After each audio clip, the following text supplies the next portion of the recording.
If I 10 years ago thought I was going to play hockey and then rugby union and then rugby sevens to rugby league, I would just go, how?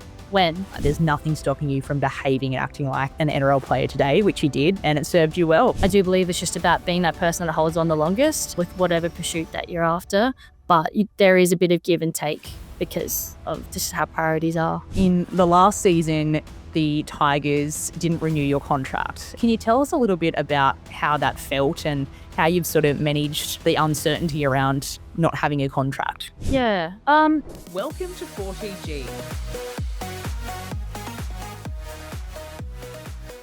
Claudia Nielsen, welcome to the 4TG podcast. Thanks for having me. Now, for the listeners who are listening and not watching, you've got a beautiful backdrop, very Australiana, and I guess this is a bit of a plug to go and follow and subscribe to 4TG on YouTube so you can see that backdrop. Where are you? Centennial Park, Sydney. There's plane overhead. Everyone's running. Running's the thing now, and there's hundreds. People just do it their laps for the day. It's beautiful. I love it. An active part of the world. So, Claudia, you are a very interesting guest because I guess one of the main pulls for you is that you have experience at the elite level, sort of across 3 sports. And just on top of that, you're studying your doctorate in animal medicine. So there's a lot going on with you. And I think that there will be a lot of value that you can share with listeners about not tying your whole identity to one sport because you've been across 3 sports, but also juggling the study on top of playing at elite level and what impact that has on all areas of life, not just the sport or the study itself. So very keen to delve deeper into that with you. Yeah, keen to chat and share any wisdom that I've accumulated, but just prefacing that I'm still stumbling through what I'm doing as well. So love that, get to share it and see where it ends up for me as well.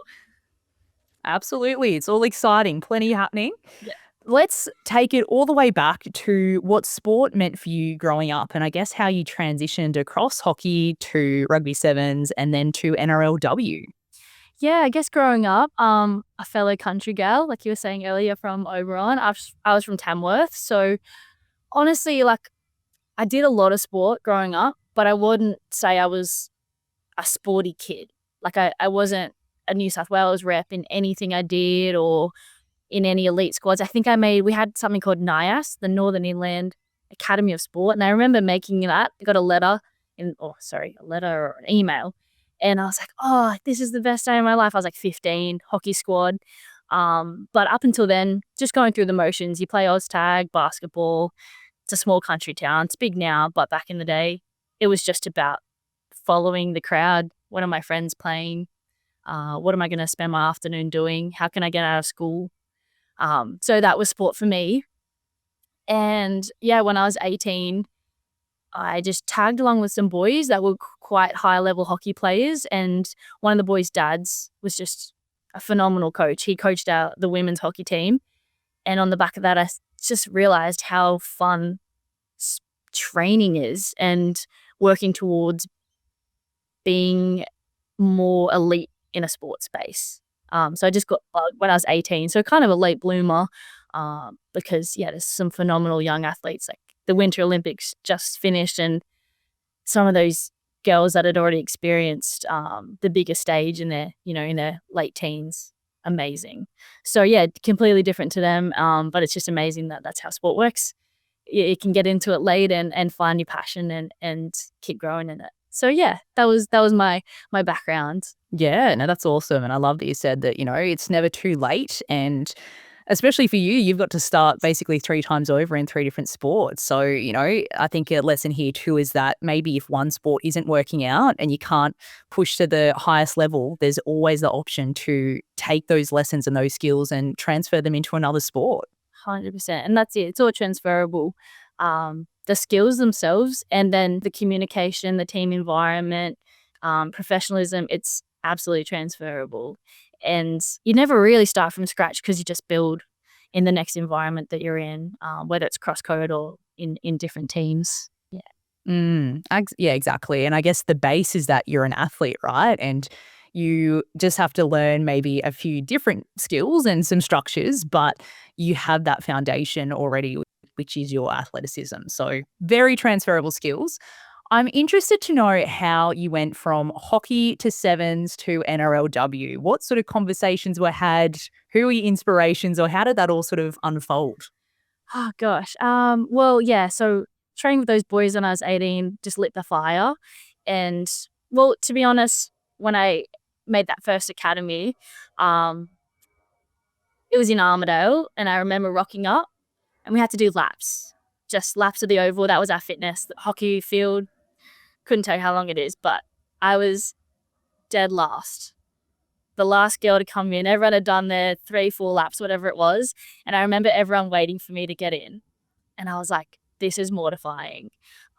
So then off the back of that, was like, this isn't where I want to be ever again. I think it was a moment of growth, but also, yeah, something that stuck with me.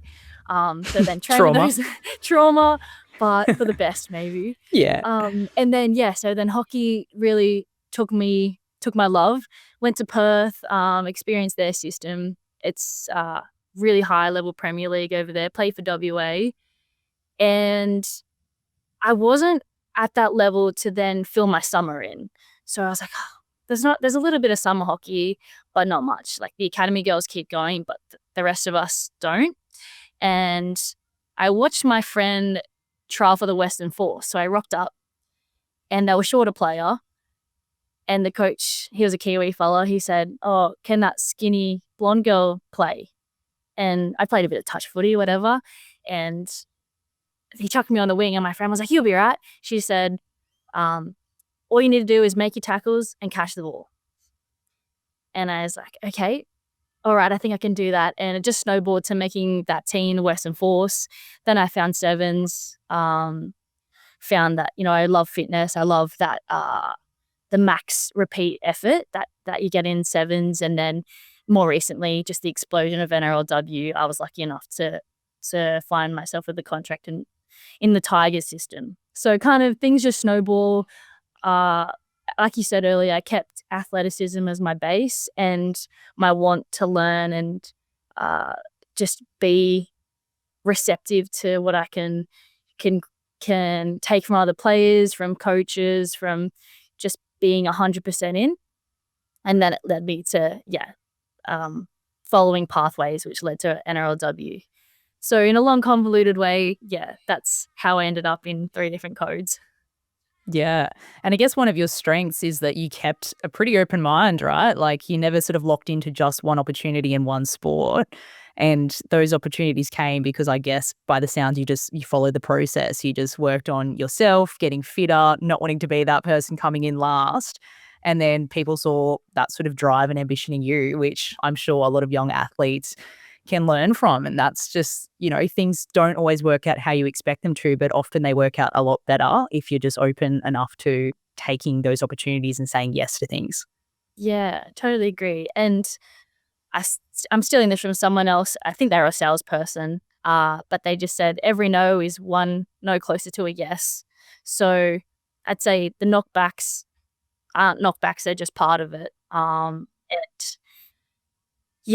It's just micro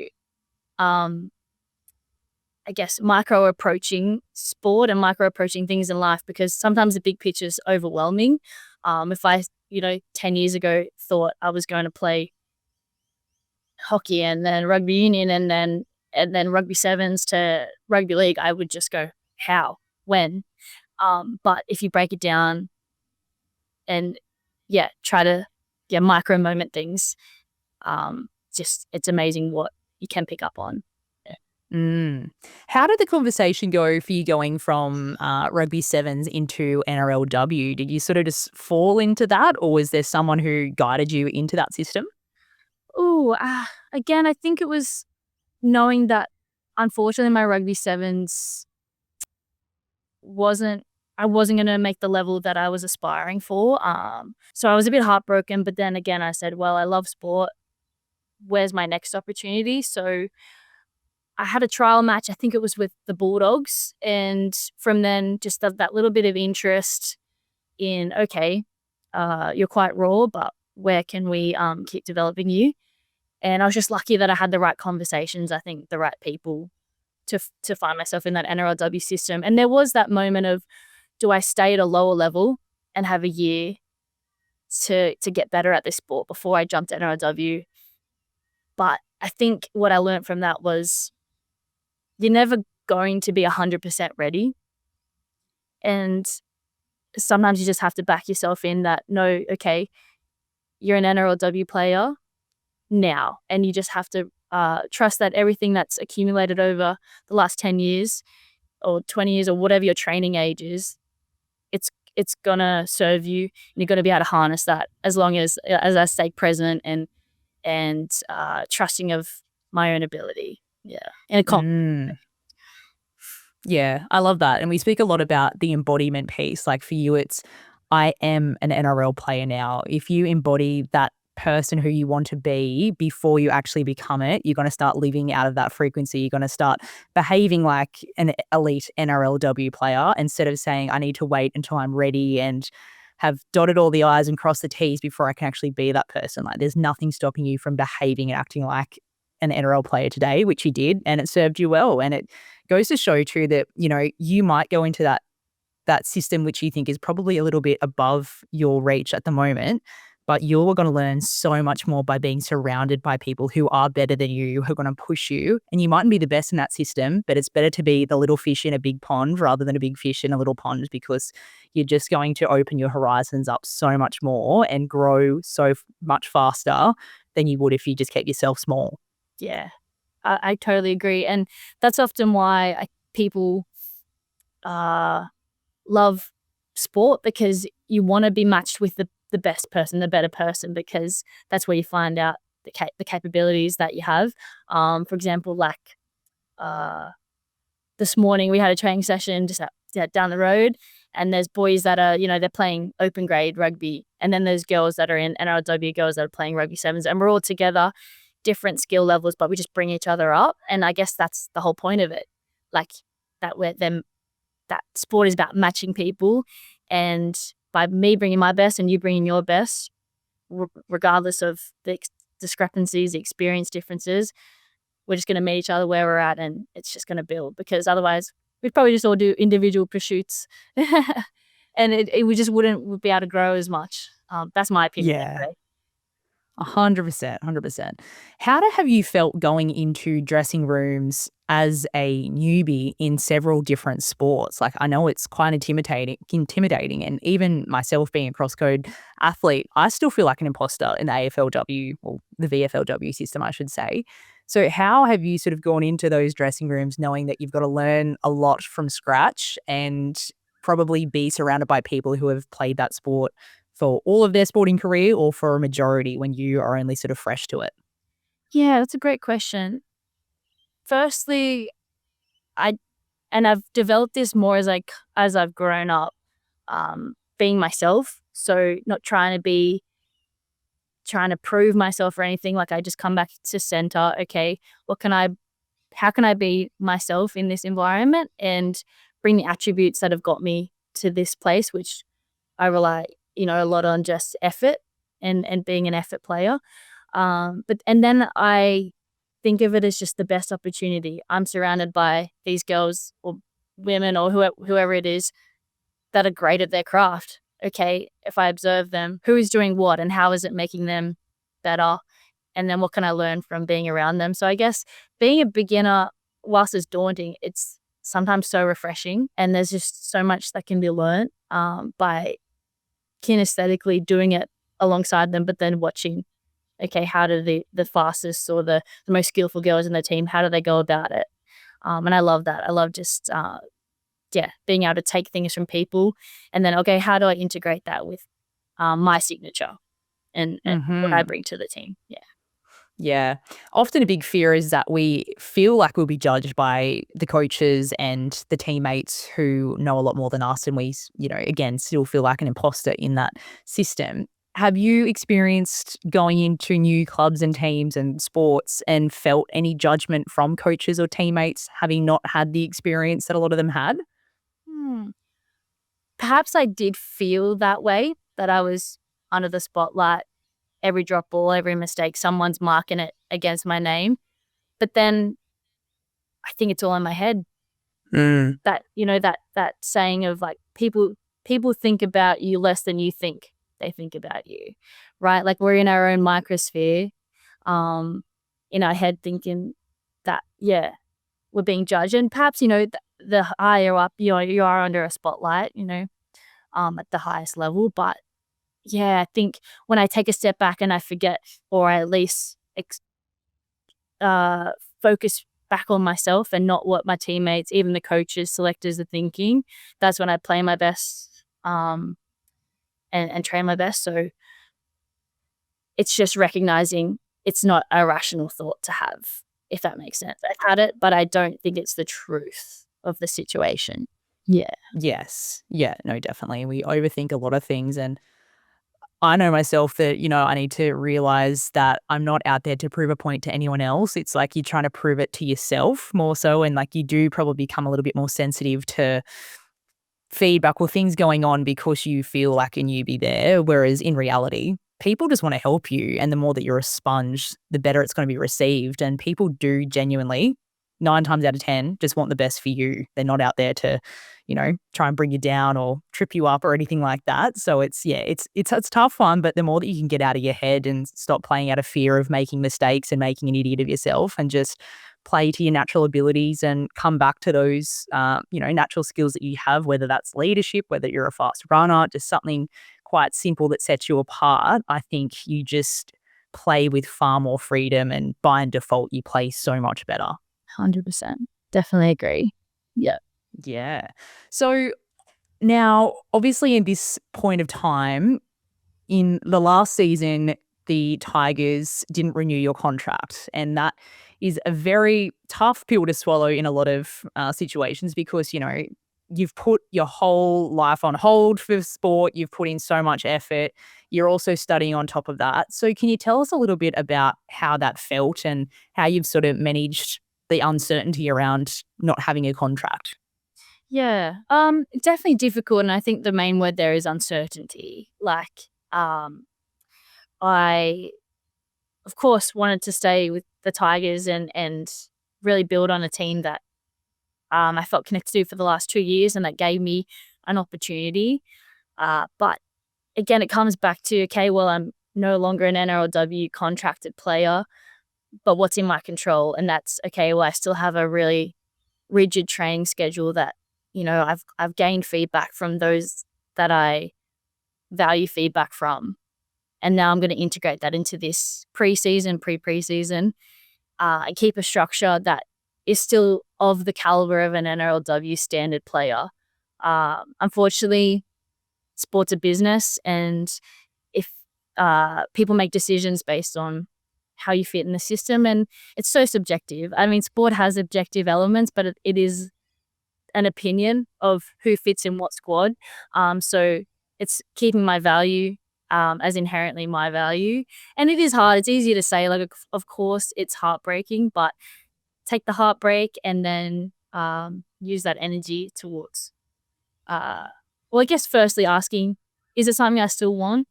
For me, that was yes. I guess I love sport, and I love those really high pressure training environments and high pressure game environments. So the answer was yes. Okay, well, how do I get there? That's the next job, and that's where I'm at the moment. Yeah, the uncertainty sucks, and your podcast does a great job of highlighting the discrepancies in resources for women's sport when you compare it to other codes or the men's game. And one of the resources is stability and contract stability. And we don't have that. The best girls in our game, they're lucky to have 3-year deals, and these are the best of the best. And I just feel like when you have stability under your feet, you just have a direct path to go forward, and the green light externally to say, yeah, keep going ahead, keep putting 100% in. And when you have sort of that amber light, which is 1-year contracts, maximum 2-year, it takes a lot of energy to keep saying yes. Just that little bit more than perhaps it would for someone who has the resources of longer term contracts, based on their merit. Yeah. So it's been tough, but working on it.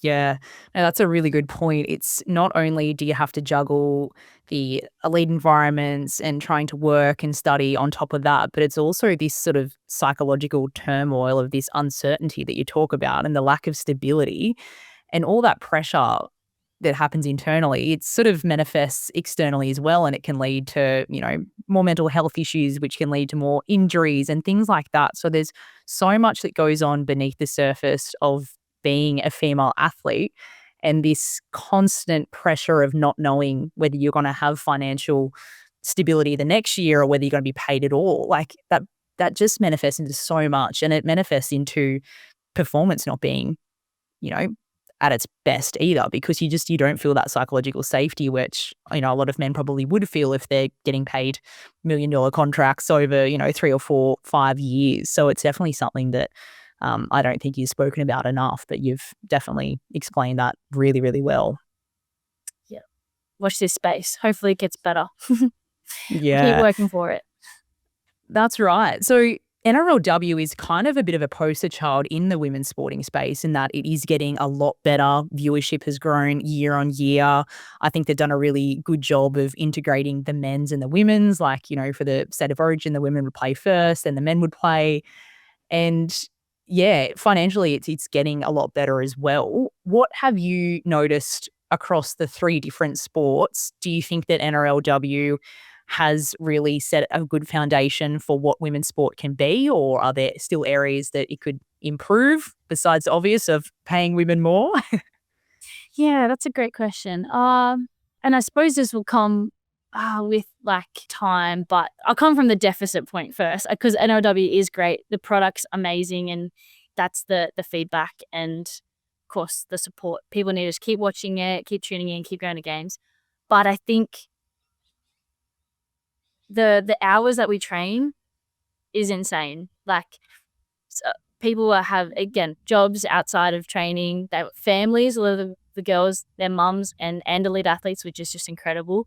But, we roll in 2:00 and finish at 9 p.m. Of course, RLPA, don't come at me. We're not supposed to, but if we want to be the best players we can be, so that means training outside of dedicated hours. So my dream has always been, I wake up, I roll out of bed, my day is practicing on my craft, and that's the sport that I love, and for me that's rugby league. And that, I think that's where the game has to get to then see the product on the TV. It's girls that they wake up, their day can be dedicated to their craft. They're allowed the resources, and that's not just financial, that's everything from nutrition to well-being, obviously physio, medico, but it's that supports this the green light to dedicate time. That's not just, okay, once you finish work, okay, like when you're taking a day off, or it's just, that's what it's going to take, I think, to reach that professionalism. And I saw the Hockey Roos, they trained the day hours and they did well. Again, I think some of those girls had to support themselves outside of Olympic cycles, which is insane because they're such a successful program and have been at the World Cup level and Olympic level. And then for rugby union, I see that as more of a marketing issue. What the NRLW does really well is these girls are incredible. The Jamie Chapmans, the Tamika Uptons, so marketable. And I think the Rugby Sevens girls, amazing. Rugby union girls, amazing. And just getting them to that platform where girls can see them. Beyond social media, I don't know what that looks like, whether that's like on the ground or in communities work, but yeah, just so that girls know when they see a rugby union player that, okay, that's me, I belong there. Or they see a rugby league, okay, I belong there, or hockey. So the visibility, I think, is where NRLW is ahead, but where all codes need to go. Yeah. And how long are your seasons? Are they the equivalent of the men's season yet, or are they still shorter, or how's that sort of working? They're only 11 rounds for NRLW plus finals. So what is the men 28? I mean, and where I've seen that manifest as limiting is you get an injury, hamstring strain, 6 to 8 weeks. Like that's most of the season gone. I did my syndesmosis round 3 last year. That was my season gone. And it's, I think the shortness of the season, whilst it also means there's less games to play, less product to promote and watch for the players, it's that window of performance just shortens significantly. Yeah, and when you're doing pre-seasons that are going for God, like 9 months or whatever it is, no, probably not quite 9, but also just like the mental drain that it takes, and then you only get, a few short months to play, and then as you say, just short-term injuries become long-term injuries because the season is so condensed. So, yeah, multitude of issues within that. Do you play where there is like a crossover with the men's? Are you like the curtain raiser for the men's? Is it the same time, same field, or is it sort of completely separate besides the state of origin? It varies. Occasionally they call them double headers. So often the women will open for the men's, which works well for crowds because the crowd can build. Sometimes we're the game after, which like it's obviously an attempt to integrate, but often sometimes the stadium's empty or the food shop shut, like things like that. Like Mm. you've made it a double header, you need to keep the same resources for both. So, but then I'd say that's probably 50% of the fixtures are double headers, and then there's a lot less. Mm.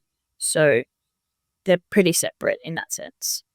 Yeah. Are they sort of working towards making it more aligned and having more of those double headers moving forward? Do you know?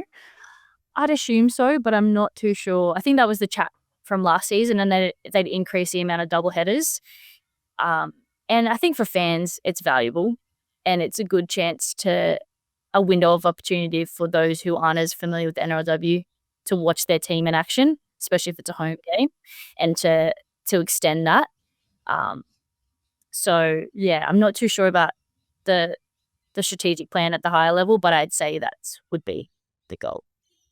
Yeah, I think honestly, it really is a no-brainer to be doing that, and that's something that a lot of people are saying within the AFLW system. It's just that if we've got the crowds already there and the staff already employed to be there, it just makes sense. It makes that whole one club mentality where, you'd come down, you'd watch the women play first, and then, a lot that sort of suits people with families and kids who would watch that, then probably watch half of the men's and then go home, vice versa. It's also a good chance for the people who don't know much about the women's code to get along and actually go and see the end of their game and think, shit, that's a really good product. And then, by default, they'll start to buy into it.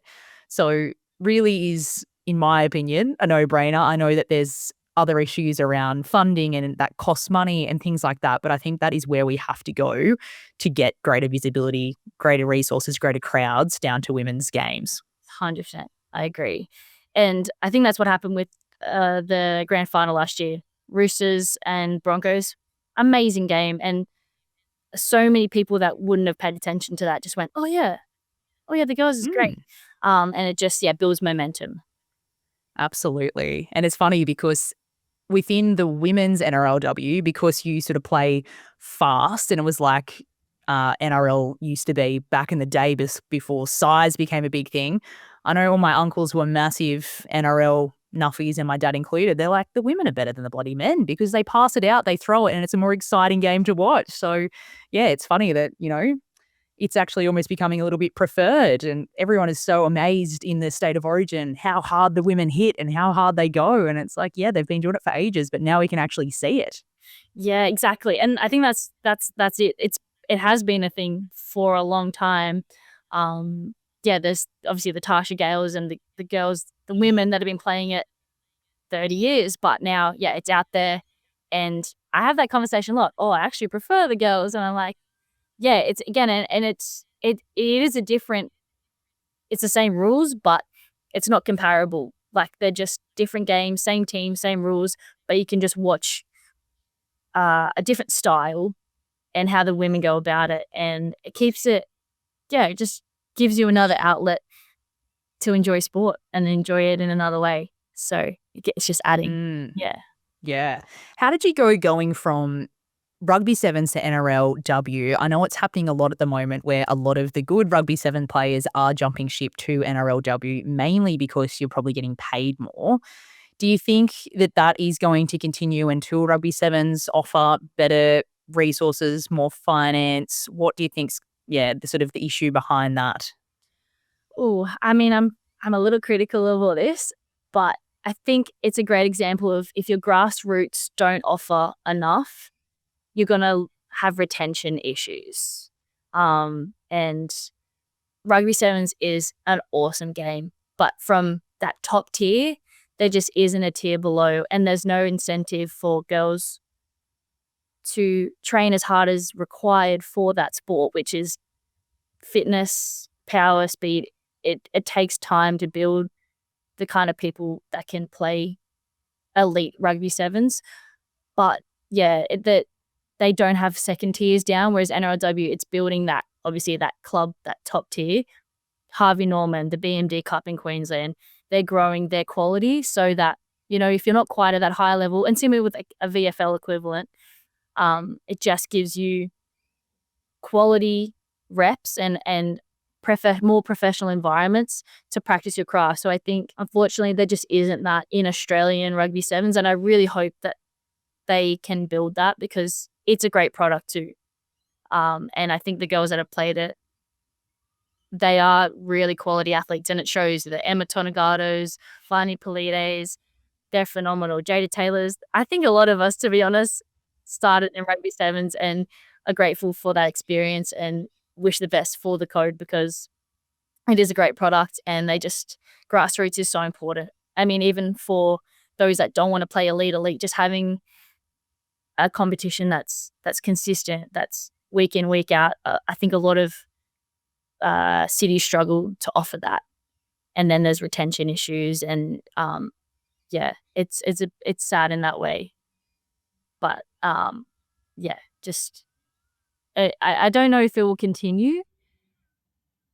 Although then again, we're expanding, so yeah, NRLW, it has that it does offer a lot in that sense of a way to be a professional.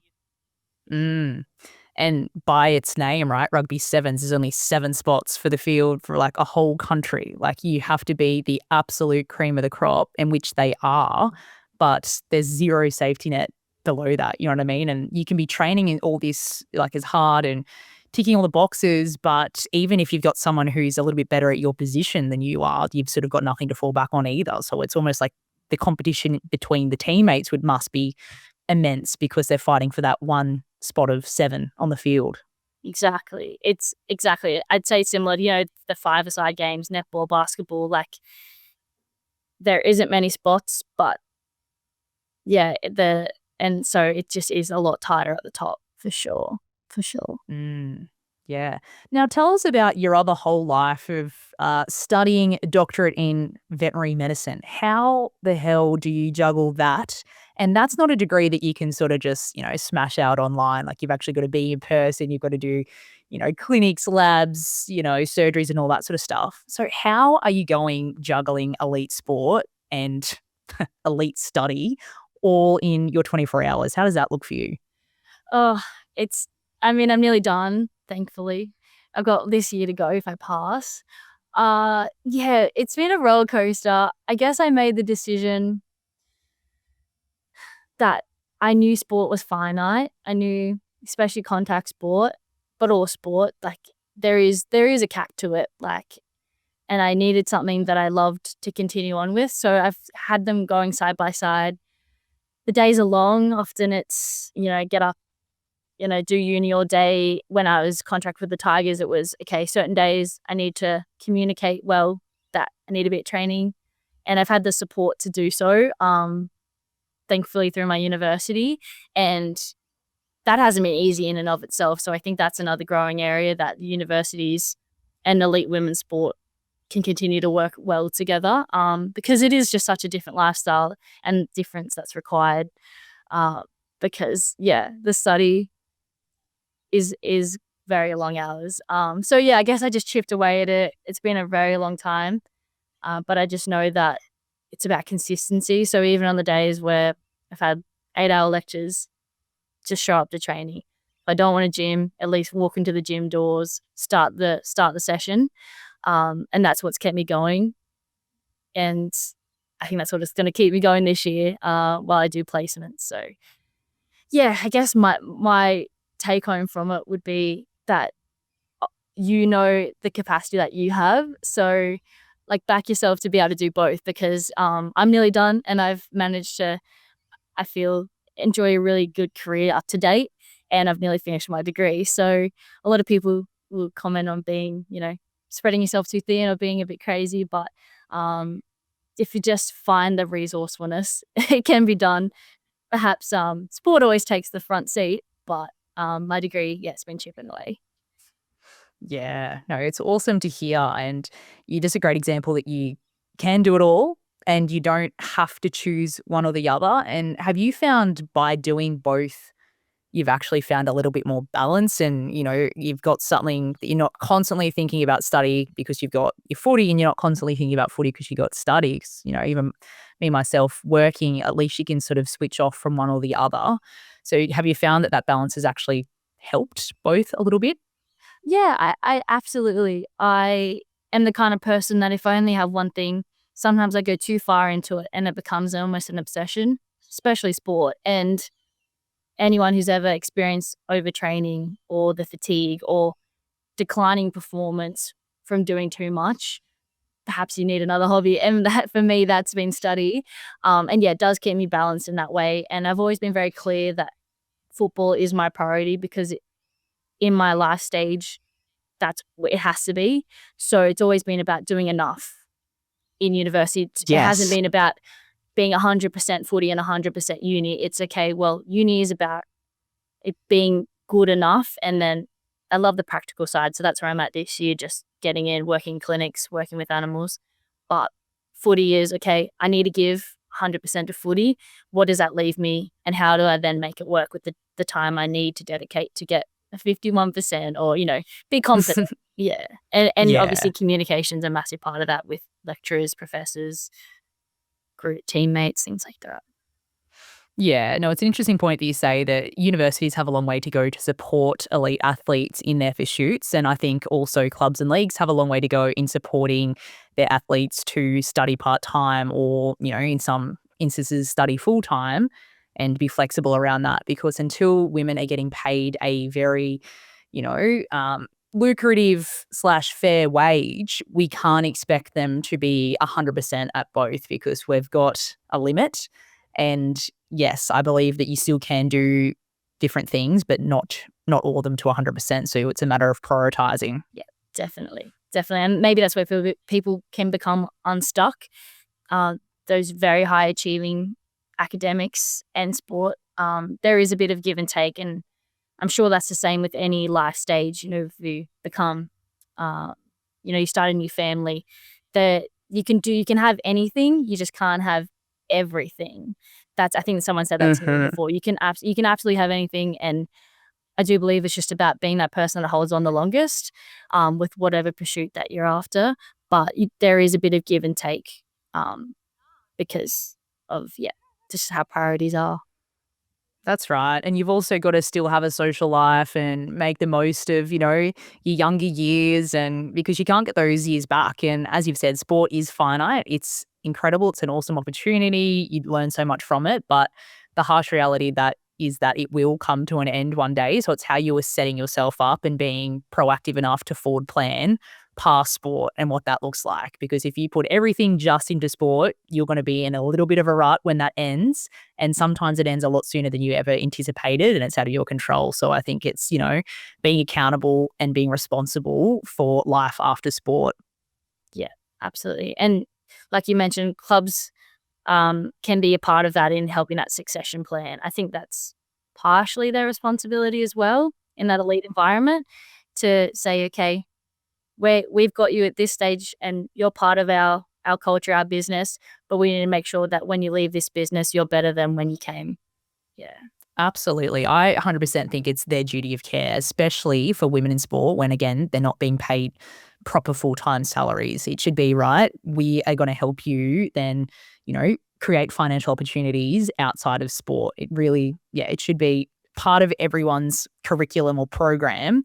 And I even think in the men's sport where they still are getting paid quite decent wages, that the clubs and leagues should be responsible for helping them set them up post-sport so that they're not just machines that come in and if they get broken or injured, then they just kick them out and they're left to fend on their own, resources once they've given up their opportunity to study or get a trade because they've given everything to sport. Like, I think we need to think more about them as a person as opposed to just a machine that is going to be a business generating opportunity for them.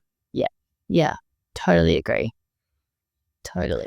Well, Claudia, I am very excited to see what is next for you, and I have no doubt that things will definitely fall into place because of the fact that, you have such a good attitude towards things. You're clearly a very curious person. You're a learner. You take on feedback so well. And really, if I had to think of, an ideal person to speak to this 4TG audience, it's you because, you came into sport late. You've been open-minded enough to find opportunities and you're an incredible person doing awesome things. And the fact that you can juggle studying a doctorate in, veterinary medicine and being an elite athlete on top of that is absolutely awesome. And you're a country kid from New South Wales, so bonus points from me.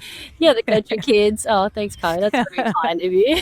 Yes. Now, we'll keep posted on your journey. But for everyone who's listened to this episode and has gotten value from it, please share it. I think there's some really, hard truths to learn from this topic that, you can be a dual athlete and you should be open-minded to looking at different opportunities, but also being proactive enough to, keep studying and considering your life and what that looks like post-sport. So please share it, like and subscribe to 4TG and ensure that we can get more incredible guests on like Claudia. Claudia, thank you very much. Good luck with it all. Thank you. Good luck to 4TG as well. It's a great platform and hope lots of girls are listening and playing sport and doing whatever they're passionate about. Absolutely. We love sport. Brilliant. Thank you very much. Thank you. You've been listening to 4TG, where the future of women's sport is being shaped, one story at a time. If today's episode hit home, subscribe, rate 5 stars, and send it to someone who needs that push. Stay in the loop at 4TG_podcast or on 4TG.com. We'll see you next time. Same mission, same movement. This one was for the girls.